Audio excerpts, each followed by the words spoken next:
서울대를 나오시잖아요. 근데 이게 또 다른 자아가 있으시잖아요. 또 다른.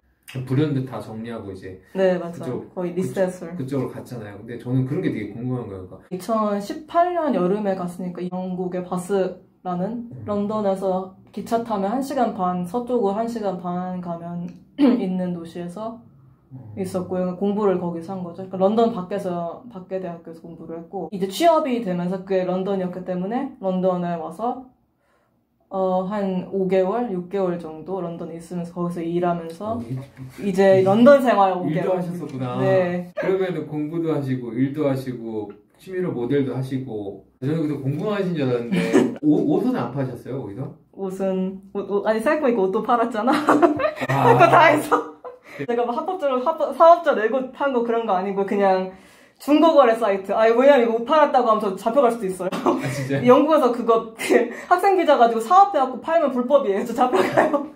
영국 이제 석사가 원래 영국은 1년 과정이에요. 한 5월쯤이면 사실 거의 끝나요, 공부할 거는. 논문을 보통 6, 7, 8월인가? 아마 8월까지일 거예요. 8월까지 쓰니까 3달 논문을 쓰고 졸업을 하죠. 졸업을 하고 그러니까 딱 1년짜리 12월이 졸업식이에요. 그래서 문화부사에 모든 걸 했으면 12월에 졸업을 하게 되고 학생 비자, 학생 공부 기간 끝나는 다음에 6개월 동안 일할 수 있게 워크 비자, 일할 수 있는 비자가 없으면 일을 합법적으로 할 수가 없어요. 없는데 하는 사람들은 다 불법으로 하는 겁니다. 북한 사람들 이런 분들. 북한 사람들 비하는 아니고. 이제 졸업하고 6개월 일을 하고 그리고 와서 왔죠. 그게 3월. 네, 3월 초에 왔죠. 귀국을 했죠. 어떻게 바스에 있는 대학교라는 걸 알게 됐으면 거기에 있는 그런 전공이나 이런 부분에 대해서 여태까지 나의 커리어와 다른 영역인데 그쪽으로 이게 훅 넘어갈 수 있었는지. 제 생각에는 이 사람이 굉장히 이제 열심히 살다 보면 분명히 무언가 벽에 부딪히게 돼요. 근데 그게 굉장히 자연스러운 현상이에요. 왜냐면 저는 열심히 산다는 건 자신의 이제 좁은 세계를 벗어나서 다른 사람들과 세계에 영향을 크고 작게 이제 미치는 행동을 하게 되는 거라고 생각하거든요. 그러다 보면 이제 벽에 부딪혀. 왜냐면 이제 자기가 그냥 할 수 있는 되게 간단한 행동들에서 벗어나왔고 큰 일들을 하게 되니까. 제가 사업도 하고 MBA로 공부를 하면서 막 사업 계획 발표도 하고 사람들 되게 많이 만나면서 같이 뭐 이런저런 관계에서 오는 여러 가지 기회들과 그런 걸 다 관리를 하고 하려다 보니까 이제 제동이 걸린 기회는 많지만 그와 동시에 너무 많은 이제 한계들에 부딪히고 언제까지는 지속적으로 살 수가 없겠다는 생각이 너무 제가 갖고 있는 것들이 많았어요. 그게 그 많은 것들을 하다 보니까 영어로 이걸 stuck in the middle ground라고 하는데 어느 한 군데에도 특화되지 못하고 진짜 모든 걸 다 이렇게 쥐고 놓지를 못하는 과정에서 그 어느 것에도 공부면 공부, 사업이면 사업, 인간관계면 인간관계 하나도 제대로 내가 이거다 하는 성과를 얻을 수 있는 상황이 안 돼버린 거예요.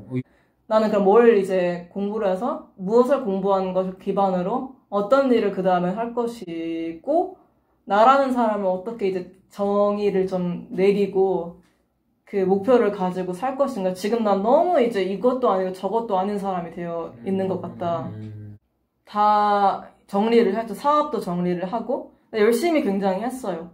열심히 했고 성과도 있었고 하지만 사업도 정리를 하고 공부도 막 반년만 더 참으면 MBA 졸업장이 나온다. 그냥 반년만 해라. 그냥 눈 딱 감고 막 그런 얘기를 정말 많이 들었는데 그냥 그것도 이제 중퇴를 했고 다행히 그때나 지금은 연애는 안 하고 있었기 때문에 다행히 그건 정리할 게 없었다.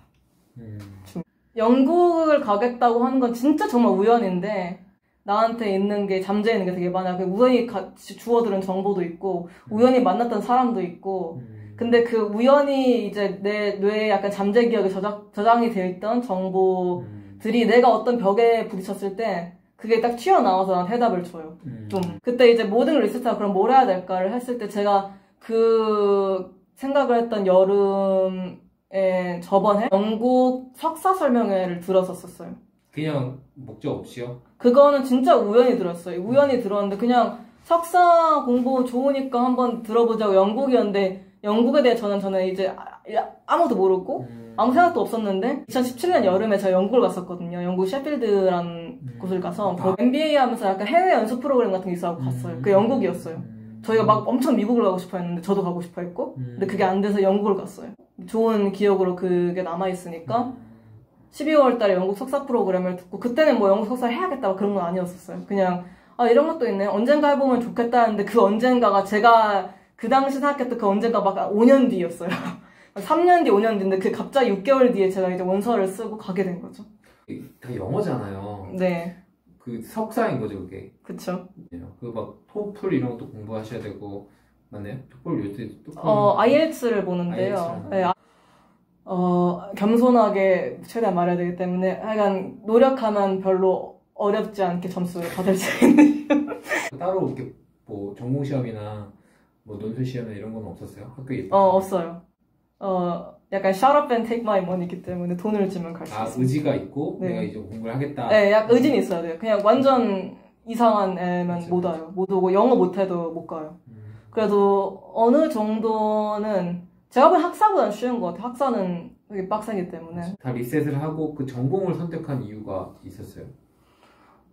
이것도 되게 우연이에요. 뭔가 지원했던 전공이 영국 바스대 기준으로 마케팅이에요. 그러니까 그런 쪽에 관심 많아요. 네, 진짜 그런 자연스럽게 원래 하던 게 마케팅이었으니까 마케팅 석사를 해서 내 전문성을 쌓고 마케팅은 전 세계 어딜 가더라도 그나마 문과생이 할 수 있는 어딜 가도 수요가 좀 있는 작업이기도 하고 그렇게 이제 계획을 다 세우고 했는데 마케팅이 뭐 그 해에 따라 아마도 뭐 사람이 되게 지원자가 몰려서 영국은 그런 게 있어. 이게 우리가 뽑을 수는 없는데 현실적으로 이 지원자가 마음에는 든다. 그러면 메일을 보내는데 어떻게 보내냐면 우리가 이번 해에는 마케팅에 지원자가 너무 많아서 너에게 안타깝게 기회를 줄 수 없을 것 같은데 너가 만약에 마케팅을 제외한 제2지망, 3지망 우리에게 공부하고 싶은 전공이 있다면 그거에 있어서 우리가 기쁘게 너를 받아들일 의사가 있다. 이런 식으로. 그리고 얘네가 표현의 마술사라서 진짜 영어도 진짜 기깔나게 잘 써요. 무슨 황족이 쓴 것 같이 이렇게 너무너무 말을 이쁘게 해가지고 떨어졌는데 우리가 너를 원해 이거를 그렇게 어필을 막 해요. 쭉 둘러보니까 지속가능 경영이 있더라고요. 그래서 뭐 처음부터 생각했던 1지망 아니긴 한데 제가 바로 이전에 공부를 했던 게 사회적 기업가 MBA이고 사회적 기업의 창업이라든지 그런 거에 조금 관심은 있었어요. 관심은 있었고 관련 수업도 수강을 하고 싱가포르에서도 잠깐 교환학생 썼는데 그때도 사회적 기업 공부를 했었고 어쨌든 그 파편이 네. 있었군요. 네, 이것저것 연결이 되는 것들이 있었던 길이 없고 약간 막혀 있어서 돌파구를 찾아야 될 때 이거를 좀 과거를 돌아보면서 연결이 되는 지점들을 찾는 게 되게 중요한 것 같아요. 저는 그게 되게 저 자신에게 노력해서 그러다 보면 약간 과거에 내가 무슨 정신으로 이걸 했는지 모르겠지만 그 활동들을 하나씩 연결하다 보면 나는 대충 어떤 사람이다라는 추적이 가능한 것 같아요. 와, 근데 그게 뭐 저도 그런 시기가 있었어요. 20대 후반에 여러 가지 경험들이 있는 상태에서 취업을 할 때 이제 그거를 살릴 수 있는 직장이 별로 없었거든요. 그게 고민이었는데 그래서 그때는 이제 닥치고 취업이라는 게 있어서 그냥 저는 취업을 한 케이스거든요. 근데 이제 보통은 이제 그런 선택을 하는데 사람들이 근데 저는 그게 좀 대단하다고 보는 게 어쨌든 사장님이셨잖아요. 럭키럭키 네. 사장님이셨고 제가 나이는 정확히 그때 모를 때 한 20대 중후반 정도 되셨던 걸로 알고 있는데 근데 다른 사람이랑 보면 똑같은 취업준비생의 어쨌든 나이였는데 사장님으로서 성공적인 어떤 그 매출도 올리고 있었고 MBA도 하고 있었고 그러면 남들보다 좀 더 빠르게 혹은 더 성장을 크게 하고 있었는데 이거를 발판으로 해서 그냥 일반적인 기업을 가실 생각은 안 하고 그렇게 더 큰 도전을 하게 된 그게 저는 좀 신기했었거든요. 네.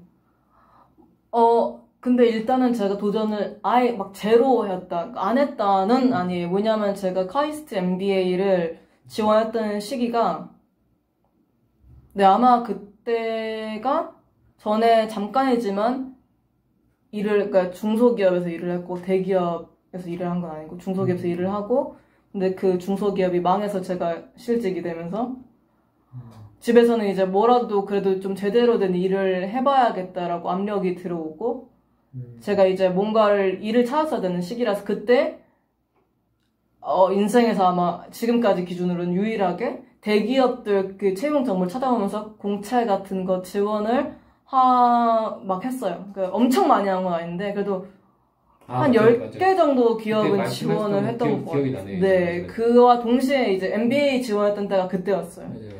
근데 그게 안 됐어요. 그러니까 하나도 안 됐어요. 하나도 안 됐고 MBA만 됐어요. 그러니까 MBA를 간 거죠.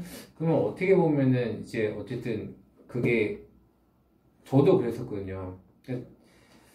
이렇게 여러 가지 활동들을 많이 했었는데 나중에 결국은 대기업으로 가면 영업관리 이런 쪽으로 빠지니까 이게 전혀 나랑 다른 분야고 어떤 거 탤런트 키울 수는 없는 부분이고 이게 되게 답답했거든요. 사회 초년일 때.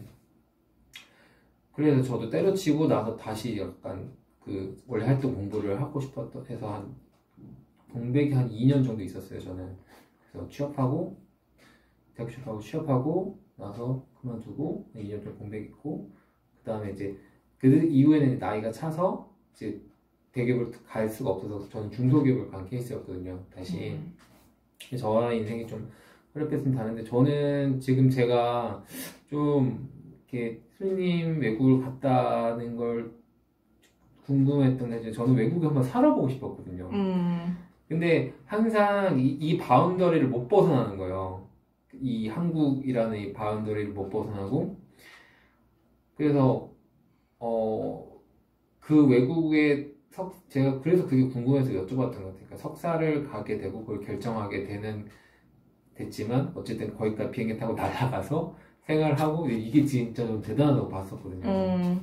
좀 부럽기도 하고 네. 그런 부분들이 근데 그건 충분히 용기가 좀 필요한 일일 것 같긴 해요. 사람이 특히 뭔가 이렇게 열심히 하고 잘 하고 있으면 점점 잘 한다는 거는 포기해야 될 게 점점 많아진다는 의미라고 생각해요. 포기해야 될 게 많아지면 많아질수록 이제 뭔가 내 삶에 부족한 게 있고 공부를 더 해야 될 것 같고 이렇게 내가 니즈가 막 발견이 되는데 그걸 감히 다 할 수가 없게 되는 거죠. 그러니까 모든 걸 다 내려놓고 공부를 하러 가야겠다. 이게 힘들어지는 거죠. 그래서 저 같은 경우에는 되게 좀 절박하게 힘든 시기들이 있었고 푸시를 줬던 것 같아요. 본인은 느낄 수 있잖아요. 그러니까 신호가 오고 맞아요. 실제로 이제 멘탈이 피폐해지고 몸도 막 안 좋아지고 막 이것저것 그러니까 포기란 포기지만 그게 결단이라고 생각하면은 그러니까 맞는 그게 꼭 맞는 결단일 필요는 없어요. 어차피 열심히 사는 사람은 그냥 선택의 문제이지 어떤 방향으로 가더라도 무언가를 이제 계속 거기서 이룰 거니까요. 저는 그렇게 생각해요. 중요한 거는 그냥 계속 열심히 뭔가를 할 수 있고 그 단기든 중기든 장기든 목표를 가지고 자기가 이제 앞으로 나아가겠다고 하는 그런 마음을 잃지 않는 것 같아요. 그걸 잃으면 아무것도 못하게 돼요.